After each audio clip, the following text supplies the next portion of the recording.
Hello friends, आज आपण बघणार आहे ओसी टेस्ट. ओसी टेस्ट बघण्याच्या अगोदर ह्याचा पर्पज बघणं फार गरजेचं आहे. ह्याचा पर्पज काय आहे तर डिटरमाइन द कोअर लॉस. हे बघा इथं आहे, determine the core loss, no load current and shunt branch parameter. आता या इथं नेक्स्ट. तर ओसी टेस्टचा पर्पज काय आहे?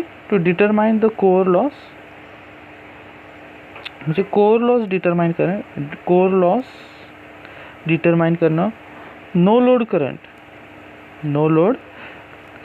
डिटरमाइन करणं आणि शंट ब्रँच पॅरामीटर डिफाईन करणं. शंट ब्रँच पॅरामीटर म्हणजे काय येतं? R0 अँड X0 ह्या गोष्टी डिफाईन करायच्या आहेत. नो लोड करंट जो नो लोड करंटनं डिझाईन करतो आपण. आणि कोअर लॉस म्हणजे काय? ज्यालाच आयर्न लॉस सुद्धा म्हटलं जातं. तर हे बघा, इथं ही डायग्राम आहे. इथं 230 व्होल्ट सप्लाय आहे आपला. ह्या ॲटो ट्रान्सफॉर्मर आहे. हा व्होल्ट आहे. Voltmeter always connected across the load. Ammeter, आता बऱ्याचशाच पुस्तकात हा ॲमीटर पुढे जोडलेला असतो, पण तसं न करता ॲमीटर नेहमी मागं जोडायचा. का तर ॲमीटर जर पुढं जोडला आपण तर ग्रीडिंगमध्ये थोडंसं फरक पडू शकतं. अर्थात हे नो लोड टेस्ट आहे म्हणून जास्त फरक पडत नाही. आता M म्हणजे काय? मेन. L म्हणजे लोड, C म्हणजे कॉमन आणि V म्हणजे व्होल्टेज. आता मला तुम्ही हे उत्तर सांगा की MC शॉर्ट का केलेलं असतं. ह्या ठिकाणी MC हे शॉर्ट का केलेलं आहे ते तुम्ही मला कमेंट बॉक्समध्ये लिहून सांगा. आता हे बघ, ओसी टेस्ट ही नेहमी LV साईडला केली जाते, HV साईडला करू नये. पण असं काय हार्ड अँड फास्ट रूल नाही की ओसी टेस्ट फक्त HV साईडलाच करायची, LV साईडलाच करायची. HV साईडलाही करू शकतो. पण मेन प्रॉब्लेम काय आहे बघा, तर इथं मी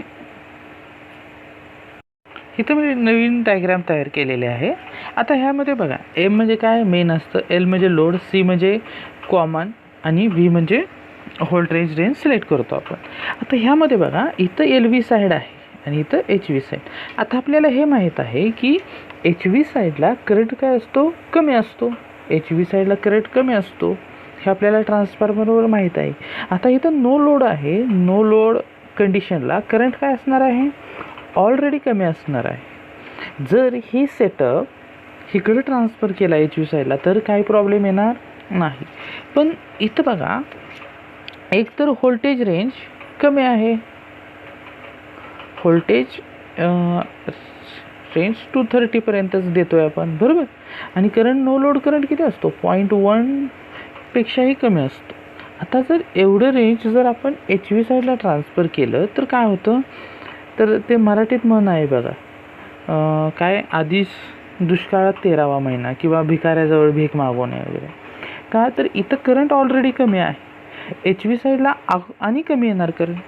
मग हा ॲमीटर इथला करंट मेजर करू शकतो का? नाही करू शकत मेजर. मग त्या लेवलचा ॲमीटर आपल्याला जोडावा लागेल. इथं व्होल्टमीटर किती आहे? हे जी रेंज किती असते? 0 to 300 व्होल्ट आहे. आणि इथं HV साईड म्हणजे HV मध्ये जातं. मग इथला व्होल्टमीटर इथं ठेवला तर व्होल्टमीटर काय होईल? डॅमेज होईल व्होल्टमीटर. ह्याच्यासाठी ओसी टेस्ट आहे ती जनरली LV साईडला घेतो. जर HV साईडला आपण ह्या गोष्टीचं नियोजन करू शकत असेल तर काहीही प्रॉब्लेम येत नाही. तुमच्या लक्षात आलं असेल आता हे. आता नेक्स्ट घेऊया. In this test HV side is kept open circuited at rated voltage and rated frequency. हे वाक्य महत्त्वाचं आहे. आपण काय देतो? SC टेस्टला, हे लक्षात ठेवा. आता इथं फरक लिहूया आपण, SC टेस्ट आणि OC टेस्ट. OC टेस्टला रेटेड व्होल्टेज देतो आपण, SC टेस्टला काय करतो आपण? 3 to 10% ऑफ रेटेड व्होल्टेज दिलं जातं.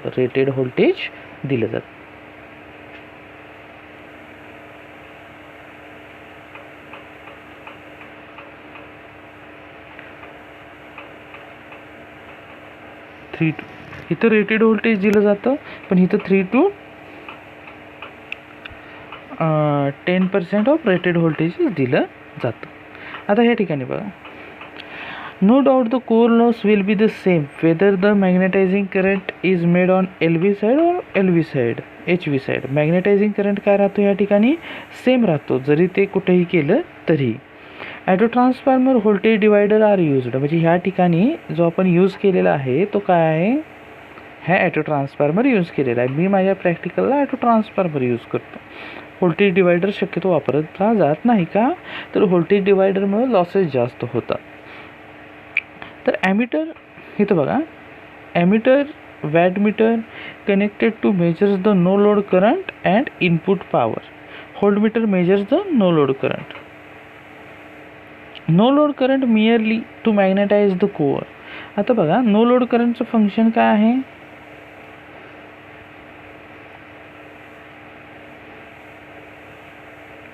नो लोड करंटचं फंक्शन काय आहे, नो लोड करंटचं फंक्शन काय आहे, तर टू मॅग्नेटाइज द कोअर.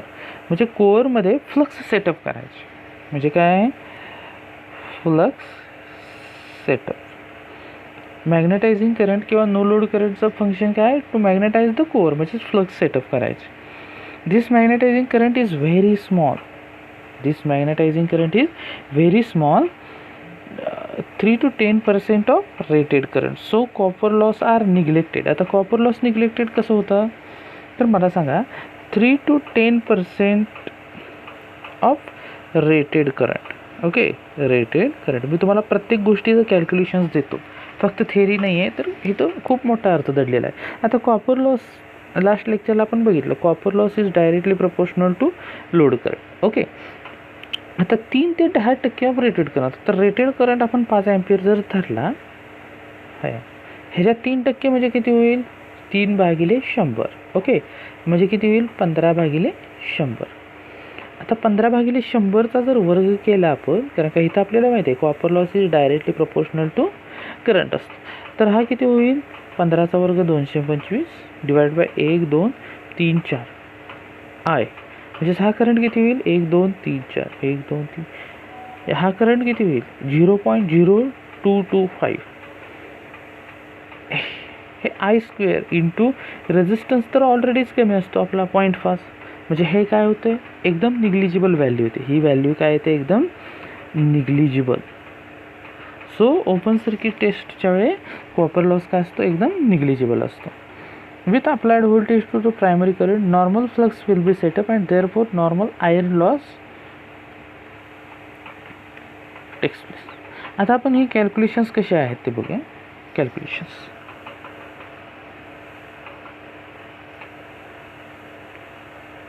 तुम्ही एकदम मजेत राहून व्हिडिओ बघा, मी व्यवस्थित तुम्हाला सांगतो. आपल्याला माहिती आहे आपण काय मेजर करणार आहे, इथं डायग्राम. ह्यामध्ये हा जो वॅटमीटर आहे तो काय मेजर करतो, तर आयर्न लॉस ओनली मेजर करतो. आता हे आयर्न लॉस कशी मेजर होतात ते मी सांगतो तुम्हाला. कॅल्क्युलेशन्स, नो लोड करंट आहे म्हणजे ह्याला काय आयर्न लॉस म्हणतात. आता आयर्न लॉस बरोबर काय घेतो आपण, शक्यतो VI0 cos ∅0. हे सगळे नो लोडच्या व्हॅल्यूज आहेत. ओके, आता ह्याच्यावरून आपल्याला काय काढायचं आहे, तर cos ∅0 जनरली काढला जातो. मग cos ∅0 बरोबर काय येणार, तर no load current divided by V into I0. मग ∅0 बरोबर काय येणार, cos inverse of W0 upon V into I. हा तुमचा नो लोड पॉवर फॅक्टर झाला की जो एकदम स्मॉल असतो.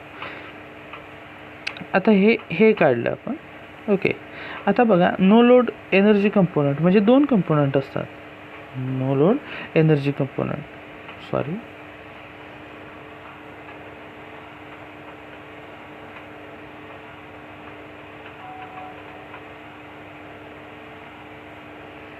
हे झालं तुमचं नो लोड पॉवर फॅक्टर.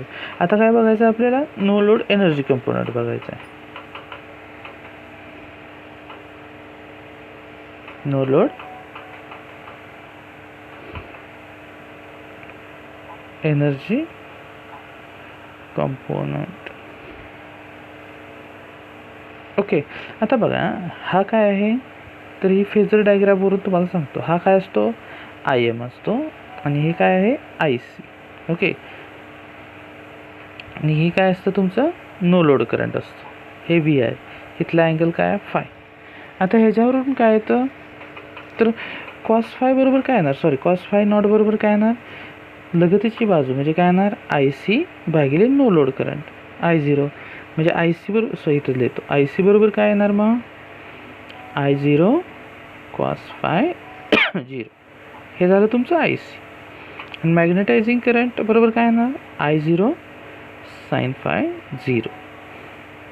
ह्यावरून तुम्ही नो लोड कंपोनंट कुठले आहेत, कोर लॉस कंपोनंट आणि मॅग्नेटायझिंग कंपोनंट हे कॅल्क्युलेट करू शकता.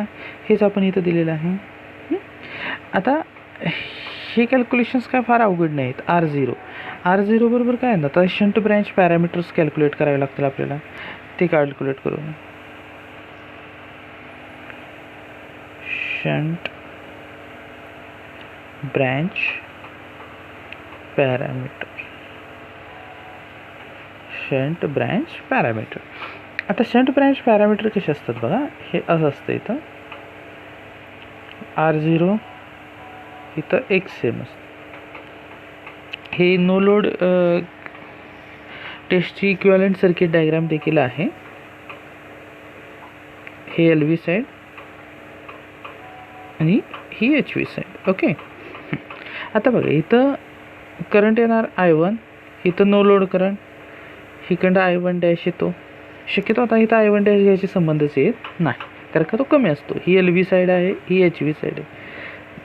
इथनं येणारा करंट कोणता आहे मग, आणि हा आता बघा हे मॅग्नेटायझिंग कंपोनंट आहे आणि हा काय आहे, एनर्जी लॉस कंपोनंट IC म्हणून. मग इथलं V आहे. आता हे सर्किट काय आहे, हे पॅरलल सर्किट आहे ना, म्हणजे हा एक ही ब्रँच याला AB नाव दे आणि ही PQ नाव दे. हे दोन एकमेकाला काय आहेत, पॅरलल आहेत. आणि आपल्याला माहिती आहे ECNमध्ये शिकलो, पॅरलल सर्किटमध्ये व्होल्टेज काय राहतं, सेम राहतं. म्हणजे V इज इक्वल्स टू काय येणार, IC R0 येईल, किंवा V is equals to IM XM येईल. ओके. मग ह्याच्यावरून काय येईल, R0 बरोबर V अपॉन IC येईल आणि X0 बरोबर काय येणार, V अपॉन IM येईल. इथं IMच्या त्या व्हॅल्यू पुट करा, IMच्या आणि ICच्या व्हॅल्यू पुट केलं की ॲन्सर मिळून जाईल. तेच इथं दिलेलं आहे. इथं आलं का. ही आपली OC टेस्ट झाली. म्हणजे OC टेस्टमध्ये आपण काय शिकलो, तर OC टेस्ट काय कॅल्क्युलेट करायची, तर पहिल्यांदा कोर लॉस काढायसाठी डिफाईन करायचं. दुसरं काय टाकलं आपण, कोर लॉस नंतर नो लोड करंट, आणि तिसरं काय काढलं आपण, शंट ब्रँच पॅरामीटर. ह्या तीन गोष्टी आपण कशात काढतो, OC टेस्टमध्ये काढतो. तुम्हाला एक रिक्वेस्ट होती की ह्यामध्ये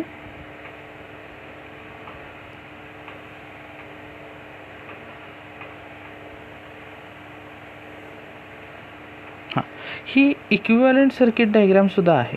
ही काय आहे, इक्विव्हॅलंट सर्किट डायग्राम देखील आहे. कशाची, OC टेस्टची. हे तुम्ही स्क्रीनशॉट मारून घेऊन सुद्धा तुमच्याजवळ ठेवा. फक्त एक लक्षात, आता तुम्ही कमेंट बॉक्समध्ये मला सांगायचं आहे की OC टेस्ट आपण का करतो, हे कमेंट बॉक्समध्ये लिहून टाका.